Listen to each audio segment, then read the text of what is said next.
mga kapatid. Magandang gabi po, Father. Sinisimulan natin ngayon ang panahon ng Kwaresma at gagawin natin ito sa pamamagitan ng paglalagay ng tatak ng abo sa ating mga noo habang tayo ay paaalalahanan. Tandaan mo, tao, ikaw ay nagmula sa alabok at sa alabok ka rin babalik.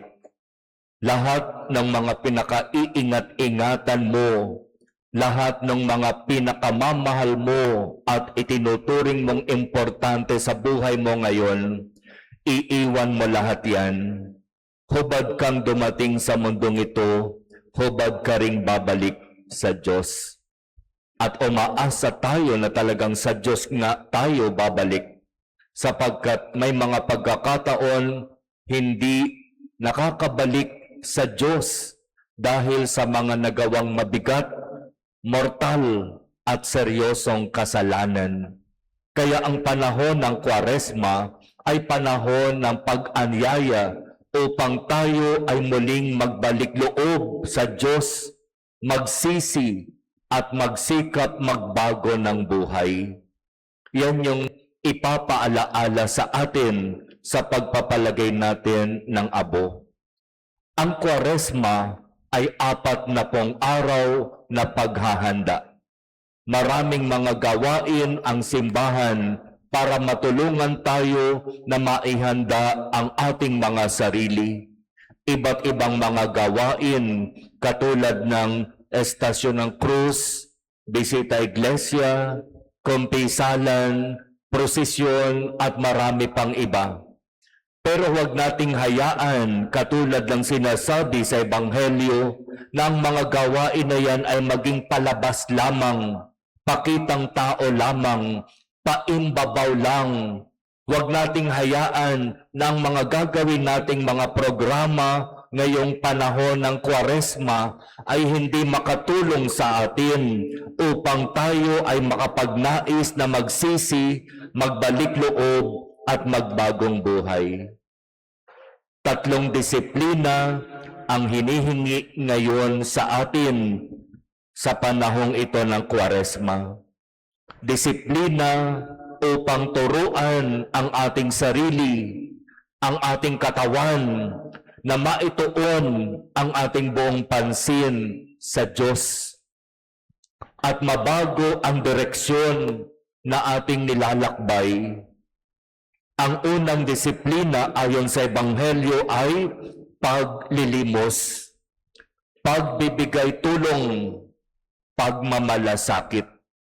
Kapag ikaw ay magbibigay tulong sa iyong kapwa, huwag mo nang ipagmakaingay ito, katulad ng mga ginagawa ng mga mapagpaimbabaw.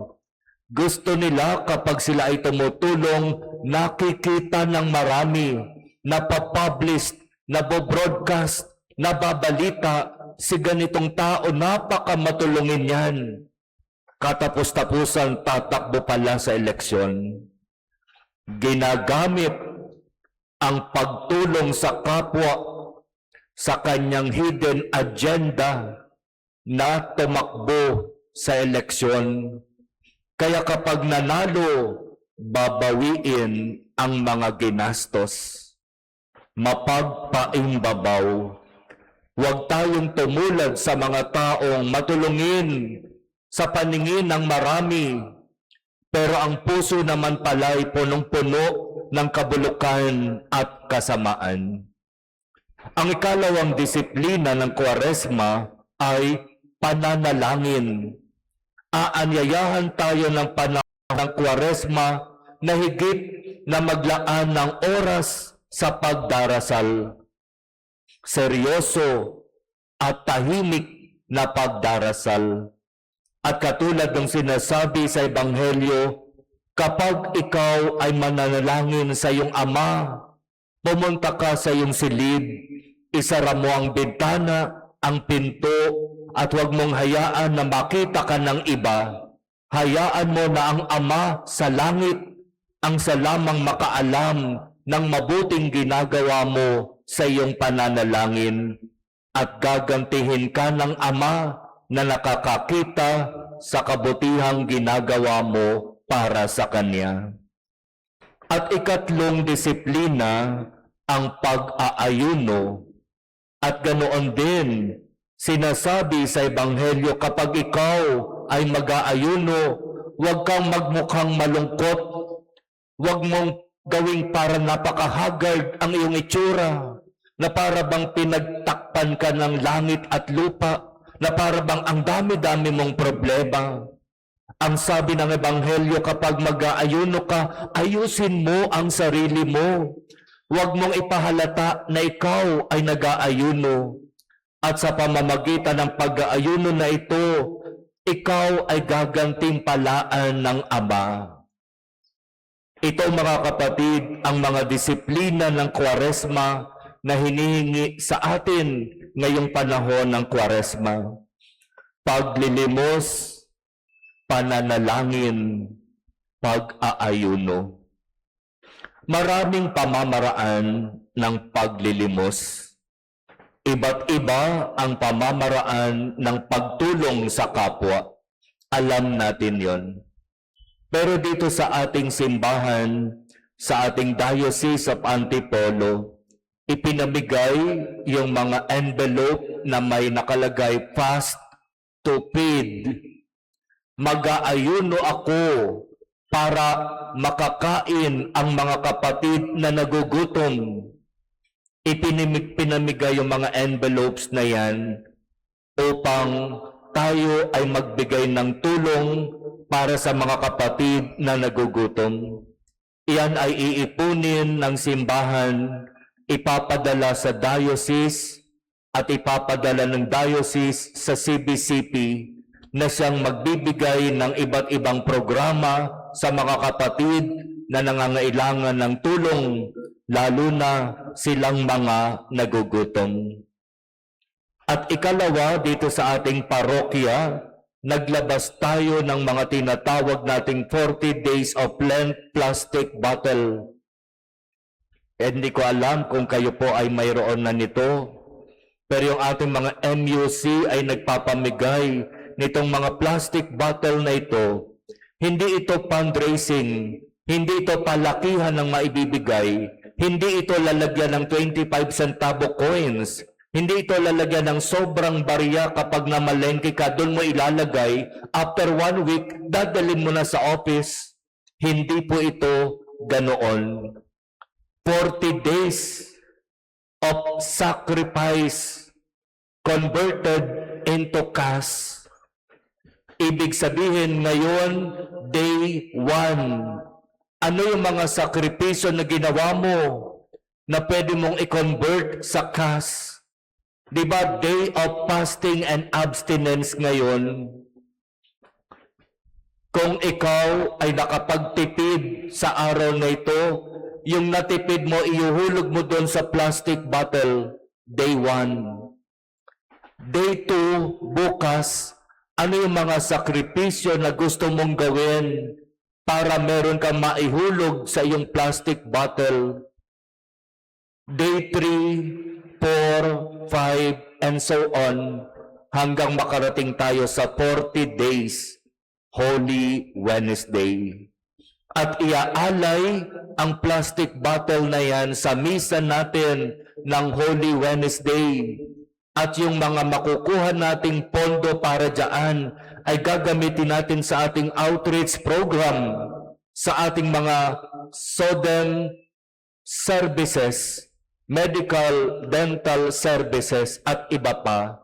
Kasama na rin dyan yung ating ginagawang feeding program every Sunday.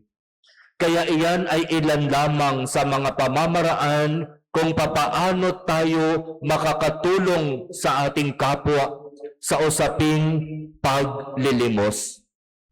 Ngayon, yung plastic bottle na pinapamigay, ilan ba ang idea na dapat makuha ng isang pamilya?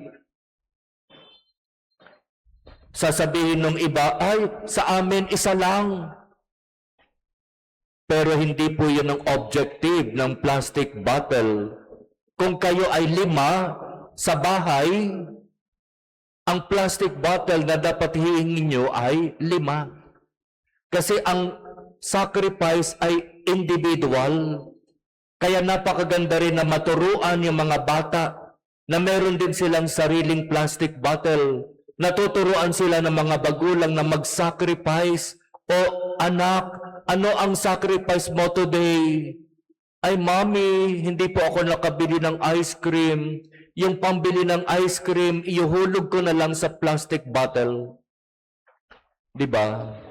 40 days of sacrifice converted into cash.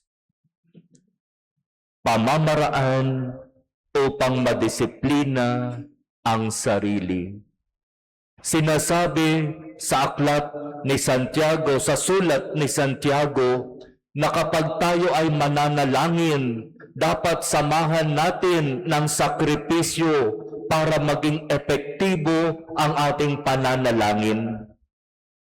Ang panalangin walang gawa, sabi ni Santiago, ay patay. Kaya ito mga kapatid ang paalaala ng Kwaresma. Lalagyan tayo ng tatak ng krus sa noo. Tandaan mo tao, nagmula ka sa alabok at sa alabok ka rin babalik. Sasabihin din ng pari o ng Eucharistic minister, repent and believe in the gospel. Pahalagahan natin ang mga bagay na maka-Diyos at hindi lamang yung mga bagay na makamundo. Kasi nga diba sinasabi natin, ang mga bagay na makamundo maiiwan sa mundong ito. Anong mangyayari sa atin kapag haharap tayo sa Diyos sa kamatayan kung ang mas binigyan ng importansya ngayon ay ang mga bagay na makamundo? Huwag nating kalimutan na mayroong higit na mahalagang dapat tayong pagtuunan ng pansin, ang mga bagay na espiritual na siyang maghahatid sa atin palapit sa Diyos upang tayo ay makapiling ng Ama sa Kanyang kaharian sa langit. Amen.